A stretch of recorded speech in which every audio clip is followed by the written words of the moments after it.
नमस्कार दोस्तों। कोई भी ये नहीं चाहता कि उनको माँ बाप बनने के लिए, पेरेंट बनने के लिए आईवीएफ का सहारा लेना पड़े। लेकिन आप देख सकते हो कि आईवीएफ एक पूरा बिजनेस के तरह एक बहुत बड़ा जैसे जाल फैला हुआ है। और अर्बन लाइफस्टाइल में आप घुस जाओगे तो आप हर 10 बंदे से बात कीजिए, देखेंगे उसमें से 4 तो आईवीएफ के लिए ट्राई कर ही रहे हैं। ऐसा मेरा पर्सनल एक्सपीरियंस भी और गूगल डाटा खुद बताता है कि अर्बन लाइफस्टाइल में 40% मेल कोई ना कोई रिप्रोडक्टिव इश्यूज के शिकार है, जिस तरह से अर्ली डिस्चार्ज हो गया, प्रीमेच्योर इजैकुलेशन, या तो erectile dysfunction, varicocele, low testosterone in the body. ये 40% अर्बन मेल को है। तो क्या कुछ किया नहीं जा सकता? अगर आपको भी आपके डॉक्टर बोल रहे कि कोई चांस नहीं है, आपका स्पर्म काउंट बहुत कम है, आपको आईवीएफ ही कराना चाहिए, तो क्या आपको सुन के तुरंत ही आईवीएफ के लिए जंप करना चाहिए? ऐसा मैं तो नहीं मानता। मैं आपको बताना चाहूंगा, अगर आपने बहुत दिनों से ट्राई किया लेकिन आप पेरेंट्स नहीं बन पा रहे, केवल एक 6 महीने का 6 मंथ्स का एक टारगेट लीजिए। और जो मैं जिस विषय को बोल रहा हूँ, विषय को करके देखिए। मेरे स्टूडेंट्स में से पर्सनल बहुत सारे केसेस है जिन्होंने 6 महीने का एक टारगेट लिया और वो सक्सेसफुल हो गए विदाउट आईवीएफ। इवन बड़े बड़े डॉक्टर ने बोला कि आईवीएफ जरूरी है, लेकिन आईवीएफ को अवॉइड कर सके just following few of the lifestyle hacks। आज जो मैं बात करने वाला हूँ, योग से कुछ पढ़े, कुछ लाइफस्टाइल हैक्स के बारे में बात करने वाला हूँ, कुछ बहुत ही इंटीमेट बातें करने वाला हूँ जिनको आपको पर्सनल लाइफ में जाके इसको सुधारना है। I am not going to tell you something about that you have to do in the mat, because mat के ऊपर आपको क्या करना चाहिए, क्या क्या आसन करना चाहिए, क्या क्या प्राणायाम करना चाहिए, तो मैं बहुत दिनों से आपको शेयर कर रहा हूँ। फिर भी हो सकता है कहीं ना कहीं आपके डेली लाइफस्टाइल में कुछ गलतियां रह गई हो, उसके लिए आप सक्सेसफुल नहीं हो पा रहे हो। तो अगला जो भी मैं बोलने वाला हूँ, इस 5-6 पॉइंट को बहुत ध्यान से सुनिएगा, नोट करके रखिएगा। अगर वीडियो को पॉज करके नोट करना है, नोट कीजिए। हस्बैंड वाइफ दोनों साथ में इसको समझने की कोशिश करेंगे, तब आप देखिए बहुत ही जल्दी आपको गुड न्यूज आने वाला है। बट आपको पेशेंस रखना पड़ेगा, वही 5 से 6 महीने की।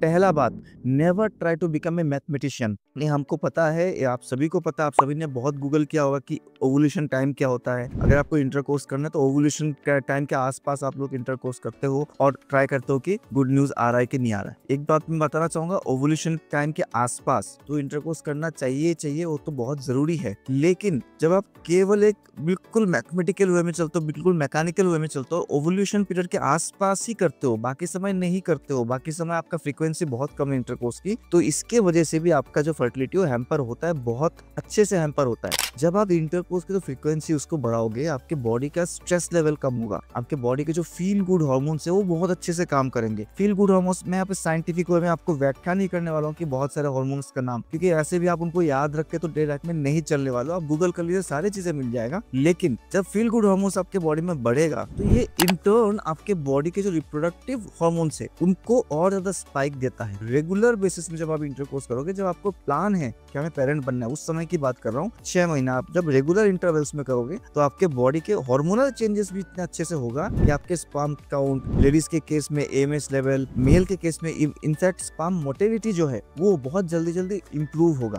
खाली ओवुलेशन डेट को देख के उसके आगे पीछे करने से हमें फायदा होगा ऐसा नहीं है। ओवुलेशन टाइम को मिस नहीं करना है, लेकिन एक फ्रीक्वेंसी रखिए, हफ्ते में कम से कम 2 बार आपको इंटरकोर्स करना है। अब आते सेकंड कि सर हम तो कर रहे फिर भी फायदा नहीं हो रहा। यहाँ पे आती है मेल्स की एक बहुत इंपॉर्टेंट बात जो उनको समझना पड़ेगा, और फीमेल को भी उनका साथ देना है। देखिए, अर्बन मेल्स में मैंने जैसे बोला, इवन आजकल गाँव में भी लोग बहुत ज्यादा पहले जैसे उतना एक्टिव लाइफस्टाइल नहीं जी रहे। यहाँ पे क्या होता है ना, डिपेंड करता है कि आपका जो इजैकुलेशन टाइम कितना है। क्योंकि देखिए, जो स्पर्म है उसको सर्विस के अंदर तैर के जाना है, जो पूरा अंदर का पैसेज है फैलोपियन ट्यूब तक, उसको तैर के अंदर जाना है। अब ये जो अंदर का पाथ है, फीमेल बॉडी में जो इंटरनल पाथ है, उसमें अगर फ्लूइड ज्यादा रहेगा, उसमें लिक्विड ज्यादा होगा, तो चांसेस ज्यादा होगा कि जो स्पर्म है अंदर काफी अच्छे से स्विम करके जा पाएगा। अगर उस समय फीमेल बॉडी में फ्लूइड का मात्रा बहुत कम है, जो स्पेशली मैं जनरेंद्रिय की बात कर रहा हूँ, अगर आपका फ्लूइड कम है, इसका मतलब क्या हुआ, अगर फीमेल को ऑर्गेजम नहीं हुआ और मेल उससे पहले इजैकुलेशन कर देता है तो यहाँ पे चांसेस बहुत ज्यादा घट जाता है। आप क्या दिक्कत की बात क्या है, परेशानी की बात क्या है, जिन लोगों को इरेक्टाइल डिसफंक्शन या तो प्रीमेच्योर इजैकुलेशन है, वो मेल क्या करते हैं, हमेशा एक परफॉर्मेंस एंजाइटी में जीते हैं, और इस कारण से वो और इंटरकोर्स वगैरह या तो लव मेकिंग एक्टिविटीज में कम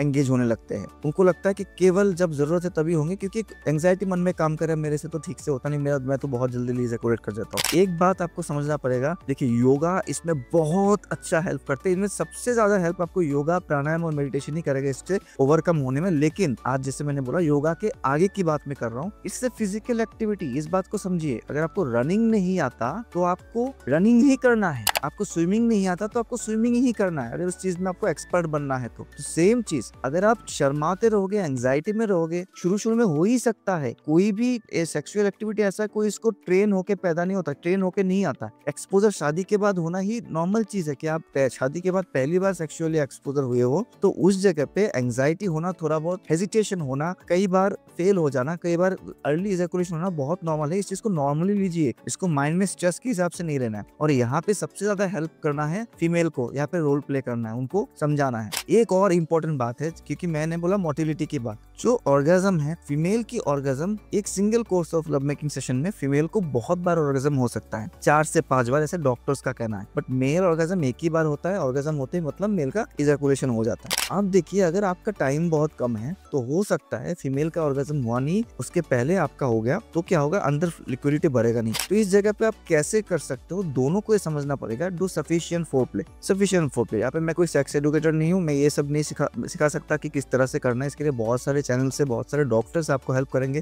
अगर आपके पेनिट्रेशन से पहले ही फीमेल को 2-3 बार अगर ऑर्गेजम आ चुका है, आपके पार्टनर को ऑर्गेजम आ चुका, मतलब उनके जेनिटल ट्रैक है उसके अंदर उनका फ्लूइड भर चुका है, तो वहाँ पे अगर आप कम समय में भी इजैकुलेट कर देते हो तो बहुत ज्यादा चांसेस है कि स्पर्म आगे जाएगी और बिल्कुल टारगेट पे हिट करेगी। तो ये दो तो बिल्कुल इंटीमेट एंड लाइफ हैक्स है। आगे आते हैं कुछ डे टू डे लाइफ में नॉर्मल चीजों में। अगले 6 महीने के लिए शुगर को बिल्कुल नो कर दीजिए। आपके घर में चीनी आना ही नहीं चाहिए, लेके ही मत आइए। और कई बोलते ना कि जैगरी बहुत अच्छा ऑल्टरनेटिव है। जैगरी इस तरह से अच्छा ऑल्टरनेटिव है कि जैगरी में केमिकल कम होता है कंपेयरिंग टू शुगर, बट उसमें शुगर की मात्रा ऑलमोस्ट सेम ही होता है। तो ये शुगर जो है ईडी को बढ़ा देता है, शुगर स्पर्म की क्वालिटी को खराब कर देता है, स्पर्म वॉल्यूम को खराब कर देता है। ये सब साइंटिफिकली टेस्टेड है। तो शुगर को मना कर देना। आप शहद ले सकते हो, थोड़ा बहुत आप ड्राई फ्रूट से, तो खजूर, इन चीजों से शुगर को एक्सट्रैक्ट करने की कोशिश करो। जितना आपकी रिक्वायरमेंट है उतना बहुत होता है। एक्सरसाइज करेंगे अगले 6 महीने हस्बैंड वाइफ दोनों साथ में। प्रूवन फैक्ट है, अगर हस्बैंड वाइफ साथ में एक्सरसाइज कर रहे, साथ में कुछ भी एक्टिविटी में एंगेज हो रहा है, कोई क्रिएटिव एक्टिविटी में एंगेज हो रहा है, तो दोनों के अंदर जो लव हार्मोन्स में उसमें बहुत ज्यादा स्पाइक आता है। और जब लव हार्मोन स्पाइक आएगा तो फर्टिलिटी दोनों का बूस्ट होता है। प्रूवन फैक्ट है। तो ये कोशिश कीजिए कि एटलीस्ट दिन में आधा घंटा, ऐसे नहीं कि हम तो दोनों को बहुत समय देते। कैसे समय देते हो, दोनों साथ में डिनर कर लेते हो, दोनों नेटफ्लिक्स में मूवी देखते हैं 1 घंटा डेली, दोनों IPL देखते हैं। तो ये साथ में टाइम देना नहीं हुआ। आपको साथ में कोई ना कोई एक्टिव एक्टिविटी में एंगेज होना है, लाइक जॉगिंग करना, स्विमिंग में जाना, बैडमिंटन खेलना है तो कोई जिम ज्वाइन कर लीजिए, योगा कीजिए। सबसे बेस्ट कपल योगा के भी बहुत अच्छे लेसन है, वो आप कर सकते हो, तो बहुत जल्दी आपको रिजल्ट मिलेगा। देन आता है आजकल अर्बन लाइफस्टाइल में पार्टिंग का एक हैबिट, एक ट्रेंड बन गया। बहुत कूल समझते लोग अपने आप को, हम तो बहुत पार्टी करते हैं। और इनफैक्ट फीमेल भी बहुत ज्यादा ड्रिंकिंग एंड स्मोकिंग करने लगे हैं। फीमेल का रिप्रोडक्टिव सिस्टम जो इतना ज्यादा रेस्पॉन्सिव है मेल के कंपैरिजन में टुवर्ड्स अल्कोहल एंड स्मोकिंग, बहुत जल्दी डैमेज होता है in comparison to male. Male को भी होता है 25 यूनिट्स ऑफ अल्कोहल अगर आप हफ्ते में भी लेते हो ना, तो आप मान लो आपका जो क्षमता है उसको बहुत ज्यादा लो ऑलरेडी कर चुके हो। ओनली 25 यूनिट्स पर वीक अगर आप लेते हो। स्मोकिंग की अगर बात करें, स्मोकर्स में देखा गया कि 12% मोर्टेलिटी कम हो जाता है स्पर्म की अगर आप रेगुलर स्मोकर हो। और स्पर्म की जेनेटिक डिफ्रेगमेंटेशन बहुत जल्दी होने लगता है। ये मोर्टेलिटी से भी खराब चीज है, जेनेटिक डिफ्रेगमेंटेशन। मतलब उस स्पर्म से अगर प्रेगनेंसी आ भी जाती है, अगर कंसीव हो भी जाता है, 3, 4 या तो 5 महीने में बच्चे का मिसकैरेज होना जाना बहुत नॉर्मल चीज है। ये ड्यू टू स्मोकिंग होता है। अगर फादर स्मोकिंग करता है, फादर बहुत ज्यादा अल्कोहल पीता है, तब ऐसा देखा गया है। तो इन चीजों से 6 महीना, बस 6 महीने पढ़ लीजिए, हमें नहीं करना है। स्पेशली मेल के लिए एक हैक देने वाला हूँ। जो टेस्टोस्टेरोन है वो टेस्टिकल से पैदा होता है, स्पर्म टेस्टिकल से पैदा होता है। जो टेस्टिकल्स है ना, उनको एक कंफर्ट जोन होता है। कंफर्ट जोन मतलब वो एक पर्टिकुलर टेम्परेचर में खुश रहते हैं। वो टेम्परेचर रूम टेम्परेचर से कम है। अगर हम रूम टेम्परेचर को 37 मान लेते हैं तो उससे करीब 4-5 degree come, 30 to 33 degree temperature में टेस्टिकल सबसे हेल्दी परफॉर्मेंस देते हैं और रेगुलरली टेस्टोस्टेरोन प्रोड्यूस करेगा, अच्छे से स्पर्म प्रोड्यूस करेगा। इसका मतलब क्या हुआ, जो दिन भर इवन घर में आने के बाद भी टाइट अंडरवेयर पहन के रखते हैं, उनके टेस्टिकल्स का हीटिंग बहुत जल्दी होता होता है उसमें जो कैपेसिटी है स्पर्म प्रोड्यूस करने का और टेस्टोस्टेरोन प्रोड्यूस करने का वो लूज हो जाता है, बहुत कम काम करता है। इसका साइंटिफिक एक सिंपल प्रूफ मैं आपको देने वाला हूँ। आप देखेंगे सर्दियों में जो टेस्टिकल से हमारे शरीर से बहुत चिपक के रहता है, अपने आप जो स्कोटम है वो श्रिंक करता है और बॉडी से बहुत पास हो जाता है। क्यों? टेम्परेचर रूम का कम है, बहुत ज्यादा कम है, बॉडी से टेम्परेचर को सोक करने की कोशिश करता है अपने ऑप्टिमम टेम्परेचर को मेंटेन रखने के लिए। और गर्मियों में आप देखोगे स्कोटम जो शैगी हो जाता है,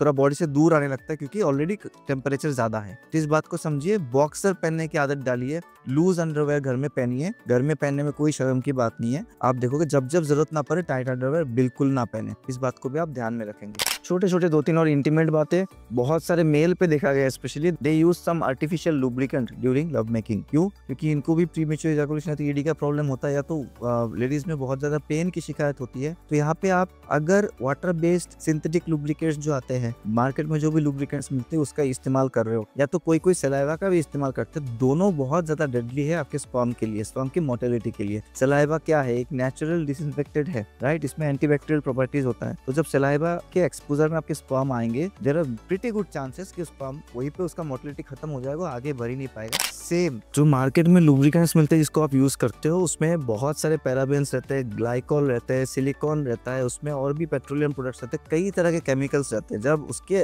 संस्पर्श में स्पर्म आता है तो मर जाता है धीरे धीरे, उसका मोटिलिटी वहीं पे खत्म हो जाता है। तो अगर आप प्रेगनेंसी के लिए प्लान करो उस दौरान अगला 6 महीना इन चीजों का इस्तेमाल ना करें। अगर आपको कतई जरूरत है, बहुत ज्यादा इंपॉर्टेंट है आपके लिए, बिना इसके काम नहीं चल रहा है, आपको बहुत दर्द होता है, तो आप कुछ कंसीविंग फ्रेंडली लुब्रिकेंट्स मार्केट में आते हैं, वो आप टैग देख के आप नेट में भी सर्च करो, जो कंसीविंग फ्रेंडली लुब्रिकेंट्स है उसको इस्तेमाल करते हो, जो स्पेशली ऑयल बेस्ड होता है, ऑर्गेनिक ऑयल्स होते हैं उसमें, जैसे आप यूज कर सकते हो अगर रिक्वायरमेंट हो तो, वरना मत यूज करो। अंत में बोलना चाहूंगा एक कॉमन सवाल, कई बार लोग बोलते हैं सर कोई पर्टिकुलर पोजीशन हेल्प करता है क्या? नहीं, ये सब मिथ से, कोई पर्टिकुलर पोजीशन इसमें हेल्प नहीं करने वाला, क्योंकि जरूरी नहीं कि आप जब इंटरकोर्स करते हो तो इजैकुलेट करते हो तुरंत ही स्पर्म अंदर जाके बिल्कुल सर्विस को क्रॉस करके अंदर पहुंच जाए। स्पर्म काफी देर तक आपके बॉडी के अंदर रह सकती है। इजैकुलेशन के बाद फीमेल बॉडी में काफी देर तक, करीब 3 से 4 दिन तक जिंदा रह सकता है अगर आपका स्पर्म हेल्दी है तो, जिसमें 3-4 दिन कोई एक पोजीशन में नहीं रह सकता और ट्रेवल करने में भी काफी टाइम लगता है। अंदर का एनवायरनमेंट हेल्दी होना चाहिए, लेडी के अंदर का जो एनवायरनमेंट AMH लेवल हेल्दी होना चाहिए, उनका जो बाकी सारी चीजें बहुत हेल्दी होनी चाहिए, उनके यूट्रस का शेप, साइज, जो फेलोपियन ट्यूब बिल्कुल क्लियर होना चाहिए, ब्लॉक फेलोपियन ट्यूब नहीं होना चाहिए, उनका ओवुलेशन टाइम पे होना चाहिए, हेल्दी एग्स होने चाहिए। तो पोजीशन में बहुत ज्यादा कुछ मैटर नहीं करता। इस तरह से बहुत ज्यादा आप अपने आप को कॉम्प्लिकेटेड ना करें। IVF के लिए किसी ने सलाह दिया तो तुरंत कूद नहीं जाना है। 6 महीने का एक टारगेट,